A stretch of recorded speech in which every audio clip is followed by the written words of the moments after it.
जगण्याचे देवा लाभो ऐसे बळ, दुर्गुणाचा वळ पहावेना. जगण्याचे देवा लाभो ऐसे बळ, दुर्गुणाचा बळ पहावेना. सद्गुणाची देवा वाढो ऐसी कळ.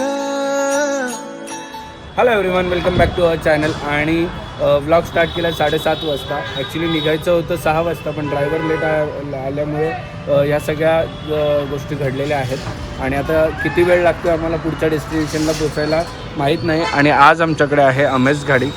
आम्ही 2 दिवसासाठी गाडी हायर केलेली, म्हणजे कालच्या दिवसासाठी आणि आजच्या दिवसासाठी. आणि ये भैयाजी है हमारे साथ. हॅलो भैयाजी, राधे राधे. आणि छोडू आमची झोपली आहे इकडे. तिला आता डायरेक्ट आम्ही रात्री आंघोळ करून आणली, त्यामुळे डायरेक्ट तिकडे पोचल्यानंतरच कपडे आम्ही तिचे चेंज करणार आहोत. आणि माहीत आता किती वेळ लागतो. चला.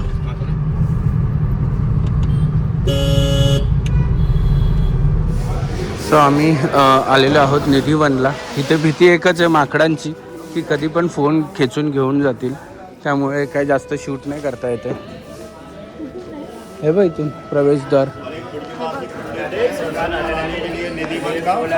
दक्षिणा लेंगे, सारा घुमा के लाएंगे, जानकारी लेंगे. सुनोगे समझोगे तो मालूम पड़ेगा बन के अंदर में.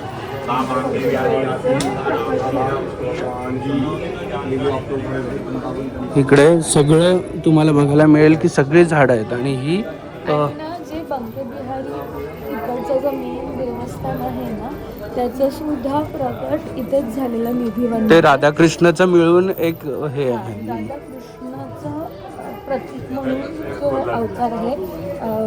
राधावल्लभ, राधारमण आणि बंकबिहारी हे सगळेजण तसेच आहेत. आणि ते इथेच प्रकट झालेलं. बंकबिहारी ते इथेच प्रकट झालेलं. तर त्याची स्थापना जे इकडचे गोस्वामीज वगैरे आहेत त्यांनी जाऊन वृंदावनमध्ये केली. आता ते प्रगट इथेच झाले. येस. आणि ही जी झाडं आहेत असं म्हणतात की ही झाडं श्रीकृष्णाच्या वेळेसची आहेत. आणि हे सगळं पूर्ण जंगल होतं आधी, म्हणजे अजून पण जंगलच आहे. आणि हे बघा झाडं.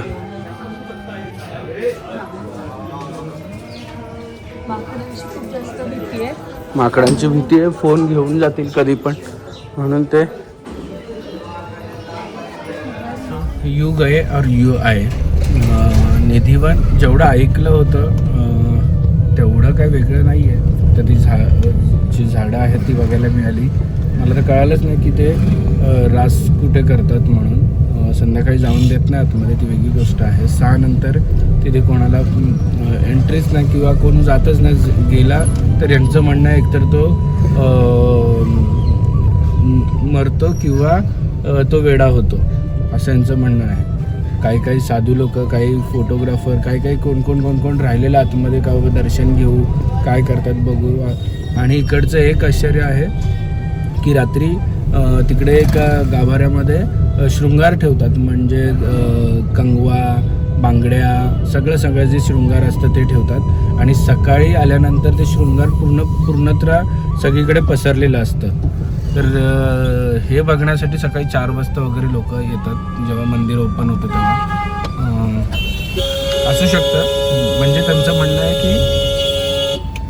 म्हणणं आहे की अजून पण राधाकृष्ण इथे रास करतात आणि त्यांचं जे खेळ आहे ते करतात. राधा कृष्ण आणि त्या गोपिका जेवढ्या पण आहेत तेवढ्या, हे यांचं असं म्हणणं आहे. मला एक्झॅक्ट नक्की सगळ्या गोष्टी काही माहीत नाही आहेत. तुम्ही यूट्यूबवर पण सर्च करू शकता या सगळ्या गोष्टी.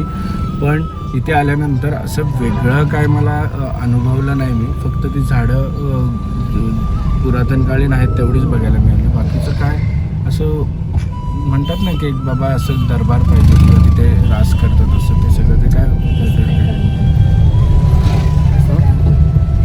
नाही. ते तर अच्छा करतात, म्हणजे कुठे करतात ते नाही माहिती. अच्छा ओके. असं मला वाटलं की असं असं मोठं हे आपण मानवळीत थोडी ना बनवतील. मला वाटलं की असं एक हॉल हॉल मानवळीत वाटलं. ते मॅनमेड काहीतरीच असतं. मग त्या झाडांमध्ये करतात असं म्हणायचं आहे. वो जो रास करते वो पेड़ के बीच में करते हैं क्या इधर उधर? ये जो पेड़ है ना सब रासलीला के पेड़ है। अच्छा, जो गोपिकाएं थी हाँ ये सब वही है पुरानी वाली। अच्छा, वो गोपिका वो पेड़ बन गए। हाँ, उसी उसके बाद में टेढ़े मेढ़े जो है सब रासलीला के पेड़ है। अच्छा, रासलीला के पेड़ है, इसके लिए वो टेढ़े मेढ़े हैं। हाँ, सब वही प्रसन्न वाटतात. संत हैं, गोपिकाएं हैं। वो जो पेड़ है वो सब हाँ, सब वही है क्या? वही है। और वो उन्हीं का स्वरूप है वो तभी के पेड़ है, वो अभी तक है ऐसे ही, हाँ। जैसे है हाँ, वैसे वैसे। चला आता पुढच्या आमच्या डेस्टिनेशनला आम्ही जातो. काय आहे बघा, आणि तिकडचं पण काहीतरी वेगळं बघायला मिळणार आहे.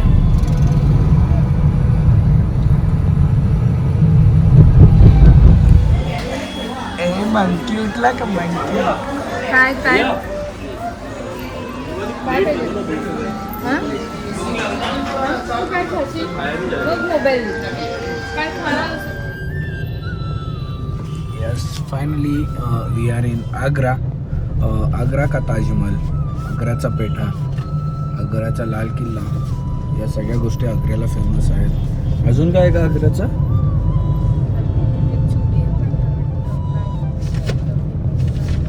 काय काय फेमस आहे आग्र्याचं. सो आज आपण काय बघतोय, तुमच्याबरोबर पेठा घ्यायचा आहे. आज लेदर भी है क्या?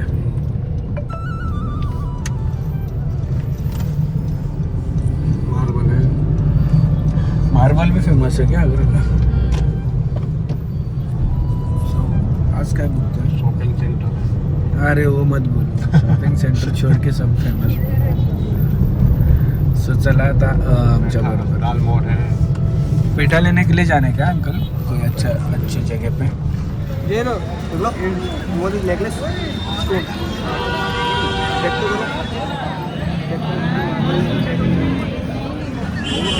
नेकलेस इयरिंग्स भी है. नाही. सो फायनली आम्ही आलेलो आहोत ताजमहल,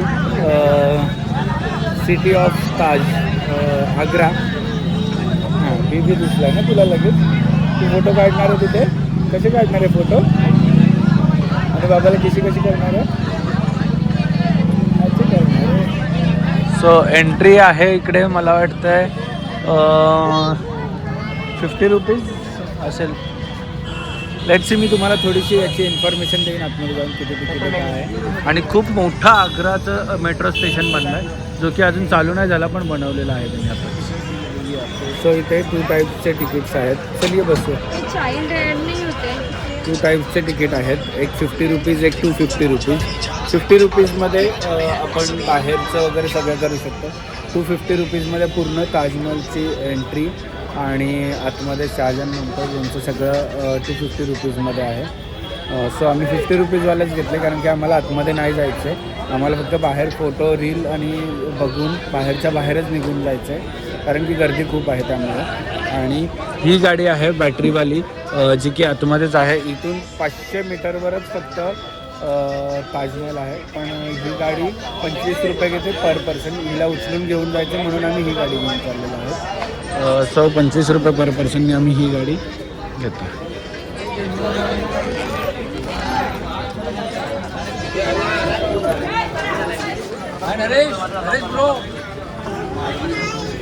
कुठे चालली तू? कुठे चालली? काय शेंडू?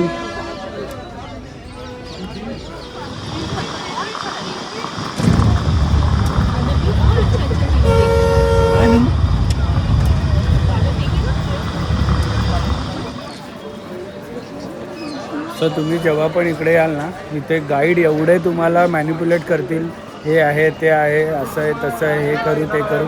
अजिबात गाईड लोकांच्या याच्यात पडू नका. तुम्हाला जेवढं माहिती, आपण लहानपणापासून ताजमहल बघत आलो आहे, शिकत आलो आहे आणि ऐकत पण आलो आहे. त्यामुळे गाईडच्या याच्यामध्ये पडण्याचं काय गरज नाही. आणि काय सांगून काय सांगणार आहेत नवीन, ते काहीच नाही सांगणार आहेत. त्यामुळे गाईड वाईडच्या मागे लागू नका, डायरेक्ट या आणि ताजमहलमध्ये एंट्री करा. गर्दी रे बाबा गर्दी रे.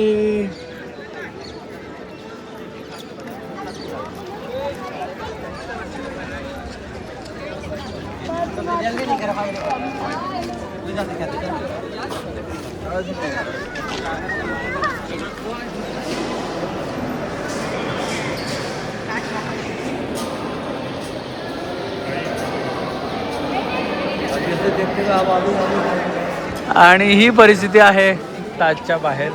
तुम्हाला बघायला मिळत असेल तिथे ताजच्या बाहेर आहे. अजून ताजच्या इकडे बघा.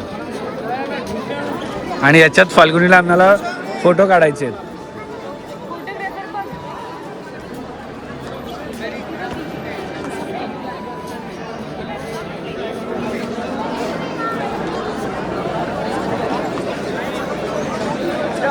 एवढी गर्दी बघून मला असं वाटतं की नको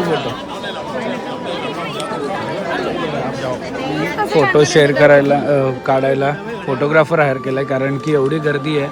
ते लोक बरोबर थोडंसं क्लिअर करून काढतात.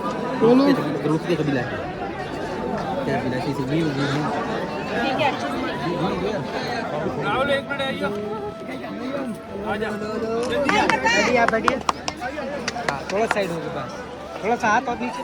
मैंने कैमरा तरफ भी देखिए, स्माइल करके दोनों तरफ रखिए.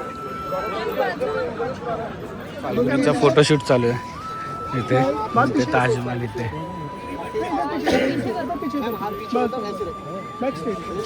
आणि बघा इथे गॉगल काढले तिच्यासाठी.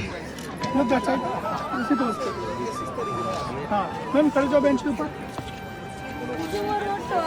एक मिनिट हा. फाल्गुनी इकडे बघ. फाल्गुनी इकडे बघ.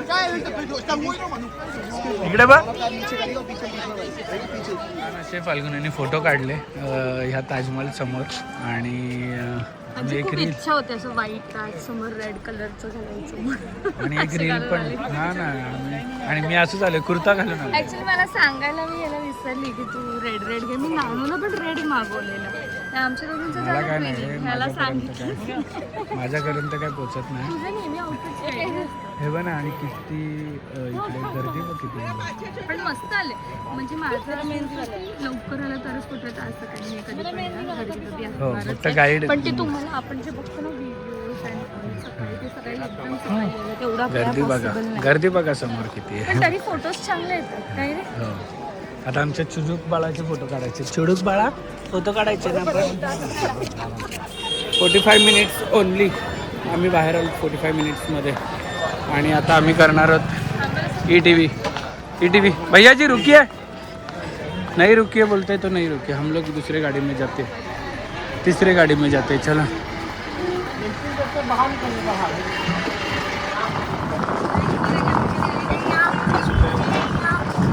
कुकी मजा आली. मजा आली. आग्र्याला आलो आणि आग्र्याचा पेठा नाही खाल्ला तर काय फायदा.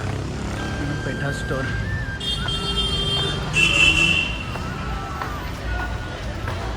किती प्रकारचे पेठा आहेत.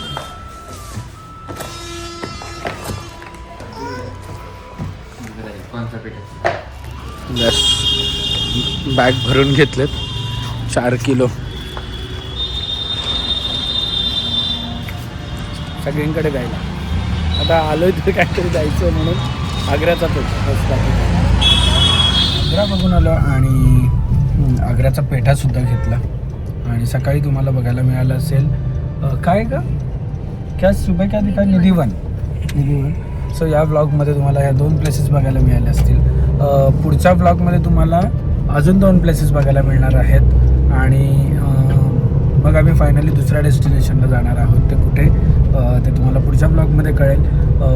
तुम्हाला आत्तापर्यंतचे ब्लॉग मी का वेगवेगळे 2-2 ब्लॉग बनवतो आहे त्याचं कारण असं की प्रत्येक ब्लॉगला वेगवेगळा टाईम दिला पाहिजे. प्रत्येक प्लेसेसला वेगवेगळा टाईम दिला पाहिजे. त्यामुळे मी ते वेगळे बनवतो आहे. आणि आमच्या आउटफिट पण त्यानुसार आम्ही चेंज पण करतो आहे. कारण की आम्हाला आता इकडे तर कुर्ता घालून येणं थोडंसं वेगळं होतं. त्यामुळे पण आता याच्यापुढे आम्ही दोघे पण छान कुर्ता घालणार आहोत. आणि फाल्गुनी पण म्हणजे आम्ही तिघे पण ट्रिनिंग नाही आहे का? नाही, मग आम्ही ट्विनिंग आहोत. सो पुढचा ब्लॉग बघायला विसरू नका आणि ब्लॉग कसे वाटतात कमेंट सेक्शनमध्ये सांगा. आणि आमची ही तुम्हाला ॲनिव्हर्सरीची 5व्या ॲनिव्हर्सरीची ट्रिप कशी वाटली ती पण कमेंट करून नक्की सांगा.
हे थांबले हरवले हे मन रे, क्षणभर हे थांबले हरवले हे मन रे. अभि फाल्गुनी तुमच्यामुळेच बनले अभुनी, अभि फाल्गुनी तुमच्यामुळेच बनले अभुनी.